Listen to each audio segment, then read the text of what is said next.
जय हिंद दोस्तों, आप सभी का हमारे यूट्यूब चैनल विद्यालय एजुकेशन में स्वागत है। मैं सचिन आज आप सभी के लिए इंडियन पॉलिटी भारतीय राज्य व्यवस्था की क्लास लेकर आए हैं और ये जो है क्लास आपकी जो है पहली क्लास है जिसे हम आज से स्टार्ट कर रहे हैं और ये हमारी पहली क्लास है। इस क्लास में हम लोग पढ़ेंगे भारतीय संविधान का विकास एवं संविधान सभा। इसके जितने भी इम्पोर्टेंट क्वेश्चन बन सकते हैं भारतीय संविधान से और भारतीय संविधान का जो डेवलपमेंट है और जो संविधान सभा है इससे जितने भी इम्पोर्टेंट क्वेश्चन बनेंगे वो आज की क्लास में हम कंप्लीट क्वेश्चन करेंगे। और आप सभी का आज की क्लास में स्वागत है। उम्मीद है आप सभी लोग होली खेल चुके होंगे, सबकी होली का त्योहार बहुत अच्छा सभी ने मनाया होगा और फिर से आप लोग सभी लोग अपनी तैयारी में लग जाइए। उम्मीद है आप लोगों का सबका जो है जल्द से जल्द एग्जाम भी हो जाएगा जुलाई में। तो जुलाई तक आपको 2 महीने का टाइम मिला हुआ है, आप लोग अच्छे से तैयारी कीजिए और हो सकता है जुलाई के पहले भी डेट आ जाए। तो आप सभी का जो टीआरई 3 का एग्जाम है वो तो बहुत जल्द होने ही वाला है, उसमें ज़्यादा टाइम नहीं लेंगे। तो आप सभी चलिए शुरू करते हैं आज की इस क्लास में। पहला क्वेश्चन है, कानून संप्रभु का आदेश है। कानून संप्रभु का आदेश है, यह कथन किसका है? अरस्तु, जॉन ऑस्टिन, रूसो या हॉब? ये आपका जॉन ऑस्टिन का कथन था, कानून संप्रभु का देश है। ठीक है, अगला क्वेश्चन है क्वेश्चन नंबर 2, भारतीय संविधान को बनाने में कितना समय लगा? जो भारतीय संविधान था आपका उसमें 2 वर्ष 11 माह और 18 दिन का समय लगा था। ये ऑप्शन राइट हो जाएगा। ये आपको 68 बीपीएससी प्री 2022 में क्वेश्चन पूछा गया था और भारतीय संविधान को बनाने में 2 वर्ष 11 माह 18 दिन का समय लगा, जिसमें संविधान के प्रारूप पर कुल 114 दिन बहस हुई। संविधान के निर्माण में निमित्त कुल 11 अधिवेशन हुए। भारतीय संविधान के अंगीकृत होने की तिथि जो है 26 नवंबर 1949 है और इस समय जो है संविधान में कुल 395 अनुच्छेद, 8 अनुसूचियां तथा 22 भाग थे। ये आपको याद रखना है, ये मूल संविधान में आपके इतने वर्णित है। वर्तमान में भारतीय संविधान में 395 अनुच्छेद और गणना की दृष्टि से लगभग 465 अनुच्छेद। अगर गणना की दृष्टि से बोलेगा तब आपको लगाना है 465 या 450 प्लस आप भी कर सकते हैं। ठीक है, और 12 अनुसूचियां और 22 भाग, गणना की दृष्टि से 25 भाग कंप्लीट हो चुके हैं अभी तक। ये जो 25 भाग हैं ये संशोधन के द्वारा जो है इसमें जोड़े गए हैं। अगला प्रश्न है question number 3, doctor Rajendra Prasad को संविधान सभा का सभापति चुना गया। कब चुना गया था? सितंबर 1946, अक्टूबर 1946, नवंबर 1946, दिसंबर 1946, उपयुक्त में से कोई नहीं है एक से अधिक। ये क्वेश्चन आपको बीपीएससी एलडीसी 67th बीपीएससी एई मतलब ये क्वेश्चन बार बार रिपीट हुआ है। और याद रखिएगा जो डॉक्टर राजेंद्र प्रसाद जी थे इनको दिसंबर 1946 में संविधान सभा का सभापति चुना गया था। डी ऑप्शन राइट हो जाएगा। और इन्हें जो है स्थायी अध्यक्ष चुना गया था। ठीक है, पहले अस्थायी अध्यक्ष किनको चुना गया था? तो अस्थायी अध्यक्ष जो है सच्चिदानंद सिन्हा जी को चुना गया था, लेकिन बाद में स्थायी अध्यक्ष डॉक्टर राजेंद्र प्रसाद जी को चुना गया था। कैबिनेट मिशन जो योजना थी 1946 के आधार पर गठित संविधान सभा की प्रथम बैठक 9 दिसंबर 1946 को हुई और सच्चिदानंद सिन्हा को अस्थायी अध्यक्ष इसमें नामित किया गया। 11 दिसंबर 1946 को डॉक्टर राजेंद्र प्रसाद संविधान सभा के स्थायी अध्यक्ष चुने गए। 2 वर्ष 11 माह 18 दिन में निर्मित संविधान को संविधान सभा द्वारा 26 नवंबर 1949 को अंगीकृत या अपनाया गया। ठीक है, और अनुच्छेद 394 के अनुसार भारतीय संविधान के लागू या प्रवृत्त होने की तिथि 26 जनवरी 1950 है। याद रखिएगा, आपसे आर्टिकल पूछ सकता है कि कौन सा अनुच्छेद था जिसके अनुसार भारतीय संविधान को 26 जनवरी 1950 को लागू किया गया, तो वो था आपका आर्टिकल 394। भारतीय प्रशासनिक सेवा के पूर्व अधिकारी एवं भूतपूर्व अंतर्राष्ट्रीय न्यायालय के न्यायाधीश बीएन राव को संविधान सभा का संवैधानिक सलाहकार नियुक्त किया गया। कई बार आपसे पूछ लेता है कि संवैधानिक सलाहकार कौन थे, तो वो थे बीएन राव। बीएन राव साहब को संवैधानिक सलाहकार नियुक्त किया गया था।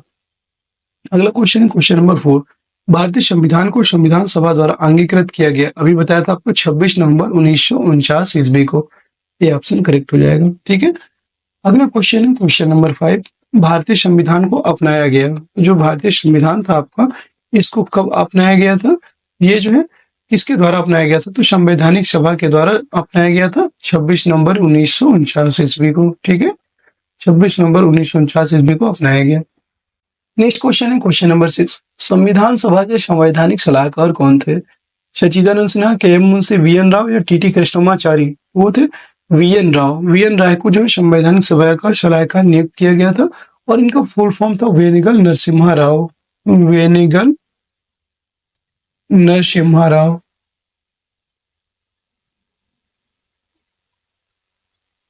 अगला क्वेश्चन है क्वेश्चन नंबर 7।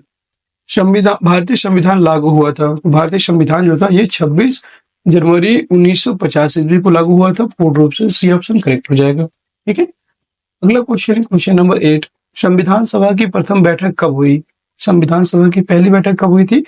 9 दिसंबर 1946 ईस्वी को। ए ऑप्शन राइट हो जाएगा। और इसके संविधान सभा की जो प्रथम बैठक हुई थी इसकी अध्यक्षता किसने किया था? तो वो करने वाले थे सच्चिदानंद सिन्हा। सच्चिदानंद सिन्हा जी के द्वारा ये जो है पहली बैठक का अध्यक्षता किया गया था और ये अस्थायी अध्यक्ष थे। ये ऑप्शन इसका करेक्ट हो जाएगा। क्वेश्चन नंबर 9 है 26 नवंबर 1949 को संविधान के किस या किन उपबंध या उपबंधों को प्रभावी किया गया था? मतलब किन किन उपबंधों को प्रभावी किया गया था? राष्ट्रपति की शक्ति, केंद्र राज्य संबंध, नागरिकता, निर्वाचन और अंतरिम संसद, संवैधानिक संशोधन, उपयुक्त में से कोई नहीं है एक से अधिक।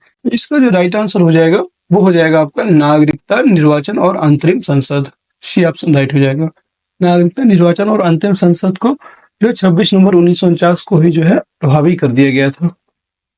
क्वेश्चन नेक्स्ट है, देख लीजिए इसको। संविधान सभा द्वारा संविधान को 26 नवंबर 1949 के दिन अपनाया गया तथा इसी दिन संविधान के कुछ प्रावधान या अनुच्छेद लागू कर दिए गए, जैसे कि नागरिकता, अनुच्छेद 5, 6, 7, 8, 9 नागरिकता से जितने भी नागरिकता जो आपको भाग 3 में है उसके 5 से लेकर के 9 तक के आर्टिकल को अपना लिया गया था। फिर अनुच्छेद 60, निर्वाचन 324, अनुच्छेद 366, 67, 79 और 80 इनको भी जो है उस दिन लागू कर दिया गया। अंतरिम संसद में 388 अनुच्छेद 388 को लागू कर दिया गया था और अनुच्छेद 391, 92 और 93 को लागू कर दिए गए और अनुच्छेद 394 के अनुसार शेष अनुच्छेद 26 जनवरी 1950 को प्रवर्तित होंगे या लागू किए जाएंगे। ठीक है। अगला क्वेश्चन है क्वेश्चन नंबर 10। संविधान सभा की प्रांतीय संविधान समिति के अध्यक्ष कौन था? प्रांतीय संविधान समिति, तो प्रांतों की बात करेंगे तो वो थे सरदार पटेल या सरदार वल्लभ भाई पटेल। ये ऑप्शन करेक्ट हो जाएगा। संविधान सभा की प्रांतीय संविधान समिति का अध्यक्ष जो है सरदार वल्लभ भाई पटेल को चुना गया था और प्रारूप समिति के जो अध्यक्ष थे वो कौन थे? डॉक्टर भीमराव अंबेडकर। ठीक है। डॉक्टर भीमराव अंबेडकर जो प्रारूप समिति के अध्यक्ष थे। क्वेश्चन नंबर 11 है, इस अधिनियम ने इंग्लैंड में होने वाली वार्षिक परीक्षा के माध्यम से सिविल सेवकों की नियुक्ति को अनुबद्ध किया था। यह था आपका 1853 का चार्टर अधिनियम। याद रखिएगा 1853 का जो चार्टर अधिनियम था इसने इंग्लैंड में होने वाली वार्षिक जो परीक्षा के माध्यम से सिविल सेवक या सिविल जो सर्वेंट थे इनके अपॉइंटमेंट या नियुक्ति को अनुमति किया था। ठीक है। बी ऑप्शन करेक्ट हो जाएगा। यह क्वेश्चन आपको बीपीएससी हेडमास्टर 2022 में पूछा गया था। सिविल सेवा में नियुक्ति हेतु इंग्लैंड में वार्षिक परीक्षा या खुली प्रतियोगिता परीक्षा कराने का प्रावधान चार्टर अधिनियम 1853 के द्वारा किया गया, जिसमें उम्र सीमा 18 वर्ष से 23 वर्ष तक रखा गया था। अगला क्वेश्चन है क्वेश्चन नंबर 12। निम्नलिखित में से कौन सा अधिनियम ब्रिटिश सरकार को बंदी प्रत्यक्षीकरण को स्थगित करने का अधिकार देता है? बंदी प्रत्यक्षीकरण जो होता है उसको स्थगित करने का अधिकार देता है, ये बताना। वो था आपका रॉलेट एक्ट 1990। ठीक है। सी ऑप्शन राइट हो जाएगा रॉलेट एक्ट। रॉलेट एक्ट में उन्होंने जो है बिना अपील बिना दलील का कानून लेकर आए थे ना, रॉलेट एक्ट, इसी का विरोध हुआ था। ये जो है इसी के द्वारा ये बंदी प्रत्यक्षीकरण को स्थगित किया जा सकता था। सी ऑप्शन राइट हो जाएगा। ये भी आपका बीपीएससी एएओ एग्जाम में पूछा गया। ब्रिटिश सरकार द्वारा मार्च 1919 में को लाए गए रॉलेट एक्ट के द्वारा बंदी प्रत्यक्षीकरण के अधिकार पर प्रतिबंध लगा दिया गया और सरकार बिना सुनवाई के गिरफ्तार कर सकती थी। अगला प्रश्न क्वेश्चन नंबर 13। निम्न में से किस अधिनियम ने भारत में पृथक निर्वाचक मंडल का आरंभ किया था? ये भी इंपॉर्टेंट क्वेश्चन है, बहुत बार क्वेश्चन ये पूछा गया है। ठीक है। रेगुलेटिंग एक्ट 1773, चार्टर अधिनियम 1837, फिट्स इंडिया एक्ट 1784, भारत परिषद अधिनियम 1909। उपयुक्त में से कोई नहीं है एक से अधिक। ये आपको बीपीएससी 2020 में क्वेश्चन पूछा गया था और ये जो है 1919 का जो भारत परिषद अधिनियम था इसके द्वारा जो है प्रांतों में भारत में जो है पृथक निर्वाचक मंडल का आरंभ ये शुरुआत की गई थी। अगला क्वेश्चन है आपका क्वेश्चन नंबर, इसकी व्याख्या देख लीजिए। वर्ष 1919 में भारत परिषद अधिनियम, जिसे मार्ले मिंटो सुधार भी कहा जाता है, इसको लाया गया है और इस अधिनियम के द्वारा चुनाव प्रणाली के सिद्धांत को भारत में पहली बार मान्यता मिली। गवर्नर जनरल की कार्यकारी परिषद में पहली बार भारतीयों को प्रतिनिधित्व मिला तथा केंद्रीय एवं विधान परिषदों के जो सदस्य हैं इनको सीमित अधिकार भी प्रदान किए गए थे। इस अधिनियम ने पृथक निर्वाचन के आधार पर मुस्लिमों के लिए सांप्रदायिक प्रतिनिधित्व का भी प्रावधान किया। अगला प्रश्न है क्वेश्चन नंबर 14। प्रोफेसर केसी हुयर के अनुसार भारतीय संविधान है कमजोर संघ, गैर संघीय, मजबूत संघ या अर्ध संघीय। तो जो हमारा भारतीय संविधान है ये अर्ध संघीय है। केसी हुयर ने कहा था कि जो भारतीय संविधान है ये कैसा अर्ध संघीय है। ठीक है, डी ऑप्शन करेक्ट हो जाएगा। प्रोफेसर केसी हुयर के अनुसार भारतीय संविधान को कठोर तथा लचीलेपन का मिश्रण कहा गया, अर्थात यह एक अर्धसंघात्मक संविधान है। Question number 15। इनमें से किसने इस विचार को व्यक्त किया कि भारतीय संविधान उतना ही संघीय है जितना इसे दोहरी राजनीति कहा जा सकता है। ठीक है, ये बताना है। ये कथन किसने कहा था? ये कथन डॉक्टर बी.आर. अम्बेडकर, बाबा साहेब भीमराव अम्बेडकर जी के द्वारा ये कथन कहा गया था। जी, ये ऑप्शन इसका राइट हो जाएगा। और इनके द्वारा कहा गया था कि जो इन्होंने कहा था कि भारतीय संविधान उतना ही संघीय है जितना इसे दोहरी राजनीति कहा जा सकता है। ठीक है, इनका डॉक्टर बी.आर. अम्बेडकर ने विचार व्यक्त किया कि भारतीय संविधान उतना ही संघीय है जितना इसे दोहरी राजनीति कहा जा सकता है। अगला क्वेश्चन है और आज की क्लास का अंतिम क्वेश्चन है। इस जो ये आपकी पहली क्लास थी इसमें जो है सिर्फ इतने ही क्वेश्चन थे। इस क्लास में और भी जितने क्वेश्चन बनेंगे वो बाद में आपको एक तरह से रिवीजन क्लास में कंप्लीट करवाए जाएंगे। ठीक है, ये जो पहला चैप्टर था आपका भारतीय संविधान का विकास और संविधान सभा, उसमें जो है ये उस क्लास का अंतिम क्वेश्चन है।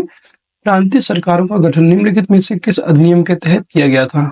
ठीक है, इसका आंसर आप सभी को बताना है। ठीक है, 1935 का अधिनियम, 1932 का अधिनियम, 1936 का अधिनियम या 1947 का अधिनियम? क्या होगा इसका राइट आंसर? कमेंट बॉक्स में जरूर कमेंट कीजिएगा। ठीक है, और कैसी लगी आज की क्लास इसके बारे में भी बताइएगा। अगर किसी भी क्वेश्चन में डाउट हो आप सभी को तो जरूर पूछेगा। क्लास पसंद आई हो तो क्लास को सभी लोग एक बार लाइक कर दीजिए, शेयर कर दीजिए और चैनल में नए हैं तो चैनल को सब्सक्राइब भी अवश्य कर लीजिए। सभी लोग हमारे जो है ऑफिशियल टेलीग्राम जो चैनल है विद्यालय एजुकेशन को जरूर ज्वाइन कर लीजिए। विद्यालय एजुकेशन हमारा जो है टेलीग्राम चैनल है, इसको आप ज्वाइन कर लीजिए। अभी इसमें जो है 350 प्लस मेंबर आपके जुड़ चुके हैं और आप जो है सभी लोग शेयर कर दिया करें और जितने भी आप सभी के दोस्त हैं, साथी लोग हैं, आप सभी उनको जो है ऐड कर सकते हैं। ठीक है, आप लोग भी जो है अपने फ्रेंड्स को उसमें ऐड कर सकते हैं। ठीक है, और अगर आप सभी को क्लास पसंद है तो एक बार फिर से लाइक कर दीजिए, शेयर कर दीजिए। ठीक है, मिलते हैं फिर किसी नेक्स्ट वीडियो में, तब तक के लिए जय हिंद, जय भारत।